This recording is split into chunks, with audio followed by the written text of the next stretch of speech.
Le Seigneur soit avec vous. Évangile de Jésus-Christ selon saint Matthieu.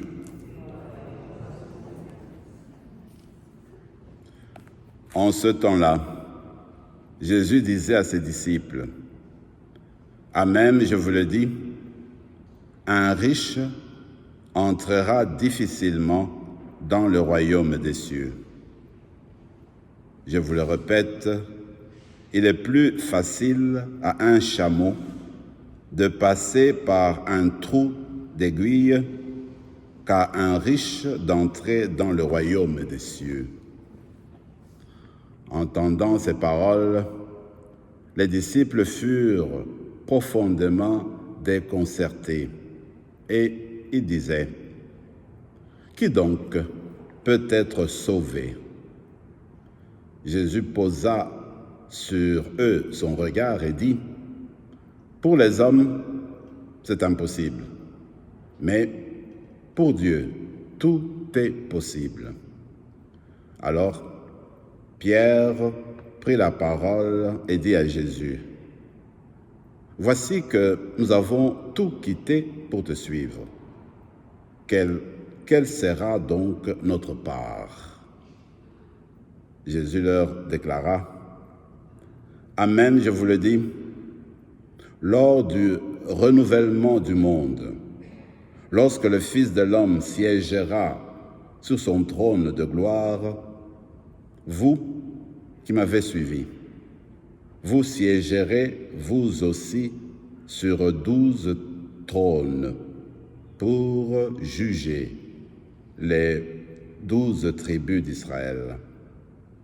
Et celui qui aura quitté, à cause de mon nom, les maisons, les frères, les sœurs, un père, une mère, des enfants ou une terre, recevra le centuple et il aura un héritage, la vie éternelle. Beaucoup de premiers seront derniers, beaucoup de derniers seront premiers. » Acclamons la parole du Seigneur.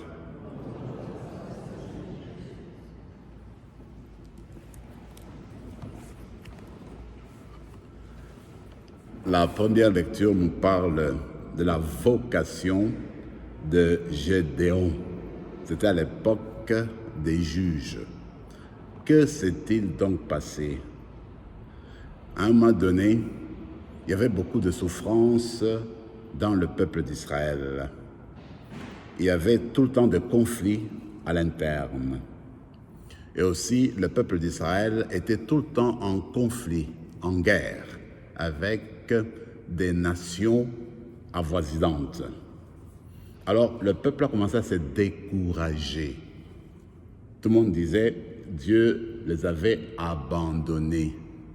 Et parce que, depuis qu'ils ont quitté le pays de l'Égypte, qu'ils sont venus en terre promise, il y a toujours des problèmes qui ne cessent d'arriver. Alors, on a commencé à parler de Gédéon, qui était jeune à l'époque.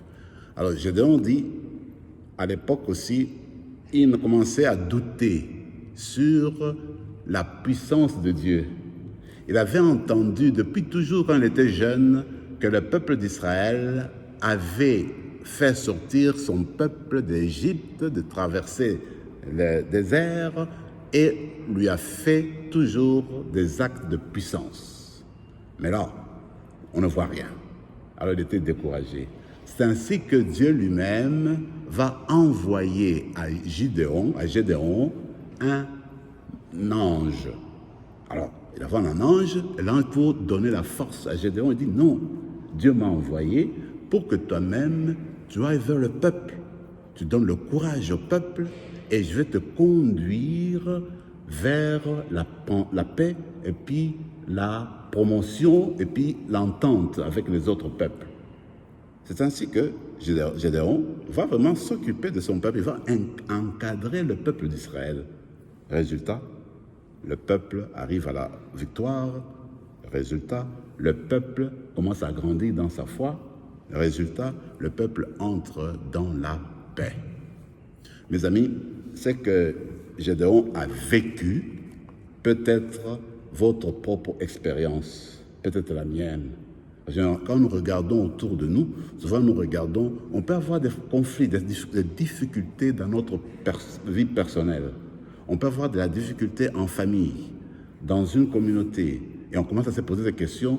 Moi, je prie tous les jours. Depuis longtemps que je prie, c'est comme si Dieu ne m'entendait plus. C'est comme si Dieu n'était plus présent dans cette histoire, dans mon expérience. Et Gédéon, par l'expérience de Gédéon, il faut savoir que le Seigneur est toujours présent. Dieu n'oublie jamais les personnes qui ont tourné leur cœur à lui. Il est toujours présent et Dieu peut envoyer des anges, comme il a fait pour Gédéon, des personnes pour te redonner le courage, redonner la vie, redonner le sens de continuer, n'est-ce pas, comme disciple du Christ. Alors, on va retourner vers le Seigneur et puis lui dire, Seigneur, malgré mes souffrances, malgré le moment que je ne comprends pas, je continue à croire que tu es là avec moi, tu es là pour moi. Et donne-moi de reconnaître des anges que tu m'envoies autour de nous pour reconnaître ta présence aujourd'hui. Regardez, l'Église nous propose aujourd'hui cet évangile sur la richesse qui revient de temps en temps dans la Bible. Alors le Seigneur veut simplement dire ceci, parfois quand tu mets trop d'emphase sur la richesse, tu peux facilement oublier Dieu. Tu peux facilement oublier d'aider les personnes autour de lui. Tu peux facilement commencer à ne voir autour de lui que toi-même. Alors tu deviens orgueilleux, eh bien, tu veux que tout le monde vienne te prosterner devant toi parce que tu es riche, tu as tout ce dont tu as besoin, tu oublies même que cet argent-là ne va pas te faire avancer ta vie, qu'un jour, tu vas finir par finir ta vie, tu vois. Alors, ce que moi je me dis, il faut tout simplement, quand on regarde les choses d'une manière objective, l'argent comme tel, en fait, est neutre. L'argent est neutre. C'est notre cœur, notre mentalité qui va faire de sorte que nous nous écartons de Dieu ou bien nous allons vers lui. Alors ce qu'il faut chercher, c'est chercher le bon cœur qu'on devait avoir. Quand tu as ce bon cœur-là, quand l'argent est là, tu vas l'utiliser à la manière de Dieu, tel que Dieu voudrait, faisant ta charité et faire avancer les choses. Ce qui est vrai, c'est qu'une personne peut être pauvre, être remplie de la richesse, en cherchant toujours des choses qu'il n'arrive pas à avoir. Comme une personne peut être vraiment très riche et il partage, il fait avancer autour de lui les personnes qui sont là. Donc ce qui écoute en fait, ce que le Seigneur voudrait nous dire, c'est l'intérieur.